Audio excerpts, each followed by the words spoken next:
আসসালামু আলাইকুম ভিউয়ার্স, আশা করি সবাই ভালো আছেন। জিমেইল ফার্মার থেকে বাইন্যান্সে সবচেয়ে কম খরচে টাকা কিভাবে উইথড্র করবেন সেটা আজকে আপনাদের দেখাবো। তো এর জন্য প্রথমে জিমেইল ফার্মারে চলে যাবেন। ব্যাক লেখা ওইখানে ক্লিক করবেন। ব্যালেন্স লেখা ওইখানে ক্লিক করবেন। দেখতে পাচ্ছেন আমার মেইন ব্যালেন্সে কিন্তু $6.89 আছে। তো উইথড্র করার জন্য পে আউট লেখা ওইখানে ক্লিক করবেন। দেখতে পাচ্ছেন এখানে বাইন্যান্সে উইথড্র করতে সবচেয়ে কম খরচ কাটবে লিটকয়েন এলটিসি কয়েনে। এখন এলটিসি লেখা ওইখানে ক্লিক করবেন। এখন টেলিগ্রাম অ্যাপসটা মিনিমাইজ করে এখান থেকে বের হয়ে আসবেন। এখন আপনার বাইন্যান্স অ্যাকাউন্টে প্রবেশ করবেন। অ্যাড ফান্ড লেখা ওইখানে ক্লিক করবেন। অন চেইন ডিপোজিট লেখা ওইখানে ক্লিক করবেন। সার্চ অপশনে গিয়ে এলটিসি লিখে সার্চ করবেন। এলটিসি লেখা ওইখানে ক্লিক করবেন।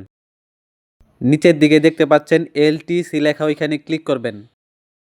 এখন কপি আইকন দেওয়া ওইখানে ক্লিক করে এই ডিপোজিট অ্যাড্রেসটা কপি করে নেবেন। কপি করা হয়ে গেলে এখান থেকে বের হয়ে জিমেইল ফার্মারে চলে আসবেন। মেসেজ লেখা ওইখানে ক্লিক করবেন। এখন ওই লিঙ্কটা এখানে পেস্ট করে দিবেন। এখানে ক্লিক করে এই লিঙ্কটা সেন্ড করে দিবেন। দেখতে পাচ্ছেন আমার পেমেন্ট রিকোয়েস্ট কিন্তু সাবমিট হয়ে গিয়েছে। এখন জিমেইল ফার্মার বলছে তারা 1 ঘন্টার ভিতরে আমার পেমেন্ট দিয়ে দিবে। তো দেখা যাক তারা কতক্ষণের ভিতরে আমার পেমেন্টটা দেয়। ফাইনালি দেখতে পাচ্ছেন তারা কিন্তু আমার পেমেন্টটা 1 ঘন্টার ভিতরে করে দিয়েছে।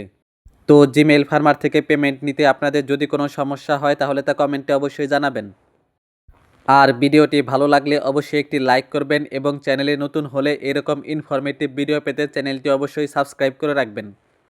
তো আজকের ভিডিওটি এ পর্যন্তই, দেখা হবে অন্য কোনো ভিডিওতে। সে পর্যন্ত ভালো থাকবেন, সুস্থ থাকবেন। আসসালামু আলাইকুম।